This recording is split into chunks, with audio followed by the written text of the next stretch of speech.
Astagfirullahaladzim, ternyata betul, Wak. Aku tadi lagi tidur, terus aku dapat mimpi. Aku mimpinya tahu apa? Aku mimpi si gendis ngamuk-ngamuk di kos. Dia nggak terima ada perempuan yang masuk ke kamarnya Ari, katanya. Aku sama si Tika sekarang lagi di kamarnya Ari, ya keluarlah cepat. Nanti kalau misalnya gendis ini ngamuk, bahaya, Wak. Katanya gitu. Si Nur dimimpikan kayak gitu, Wak. Makin takut lagi lah kami bertiga tuh. Aduh, kok bisa pas kali kayak gini? Kebetulan mungkin kan, tapi kok bisa pas kali? Udahlah ya, aku ikut kata-kataku. Udah, keluarlah aku dari kamar cari itu, kata si Nur kan. Dan setelah telepon itu dimatikan, dengan sisa-sisa keberanian yang mereka punya, Ira sama Tika pun ngintip dulu keluar kan. Udah nggak ada apa-apa nih, langsung tebirit lah itu keluar dari kamarnya Ari. Wah, di situ memang Ari sempat nganterin kedua temannya ini tepat di depan kamarnya si Ira. Lalu ketika si Ari ini balik lagi ke kamarnya, dan dia udah pisah kamarnya. Di situ Ari tuh langsung duduk lah gitu kan di atas kasur. Dia ngebatin, kok bisa gendis ini ngamuk cuman karena Ira sama si Tika masuk ke kamar aku.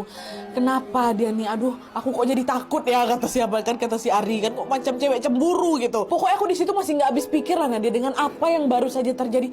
Masa iya sih sampai segininya? Lalu antara sadar nggak sadar, Wak, tiba-tiba Ari ini berdiri lah dari tempat tidurnya, berjalan dia gitu. Aku kelilingin sudut kamar aku nih dia. Dengan suara lirih Ari ini bilang, gendis, kalau memang kamu mau nemenin aku di sini, ya udah nggak apa-apa. Kamu boleh jadi temanku, tapi tolong berjanjilah kamu jangan ganggu teman-temanku yang lain.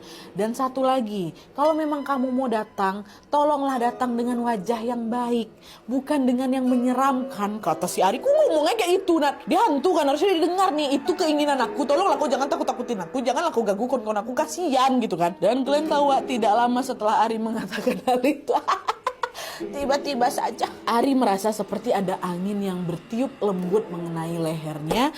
Dan setelah itu Ari mendengar suara perempuan yang berkata, "Oke, Mas."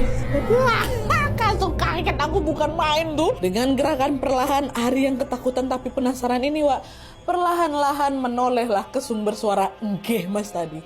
Dan ketika pandangan Ari mengarah ke lemari yang ada di sudut kamarnya, dari pantulan cermin di lemari itu Ari melihat ada sosok perempuan yang memang lagi berdiri dia di samping aku.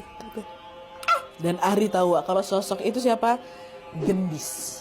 Tapi kali ini dia datang memang cantik dia. Gak leher panjang itu, tapi mau cantiknya mana tetap takut lah aku. Orang setan kok dia. Refleksi Ari langsung dipejamkannya matanya, Wak. Dan ketika baca doa dia kan. Dan ketika Ari membuka matanya, gendisan di sebelahnya itu udah hilang. Ya Allah. Nah, singkat cerita, beberapa hari kemudian, Wak, atas inisiatif anak kos, mereka pun mengundang seorang ustadz untuk datang